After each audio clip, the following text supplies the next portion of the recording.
If you're experiencing pending transfers on Epic Games, it can be frustrating. Follow these simple steps to help resolve the issue. Step 1. Check your internet connection. Ensure that your internet connection is stable and working properly. A weak or intermittent connection can cause delays in processing transfers. Step 2. Restart the Epic Games launcher. Before filing a refund or dispute, use the srock.com link in the description to open the refund dispute deadline calculator and confirm your deadline.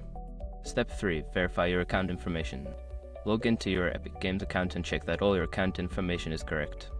Ensure that your payment details and email address are up to date. Step 4. Clear cache and cookies. If you're using the Epic Games launcher, clear its cache.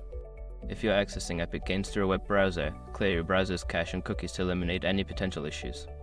Step 5. Contact Epic Games support. If the transfers are still pending after trying the above steps, reach out to Epic Games support for assistance. Provide them with details about your issue for a quicker resolution. By following these steps, you should be able to resolve any pending transfers on Epic Games. If problems persist, don't hesitate to seek further help from support.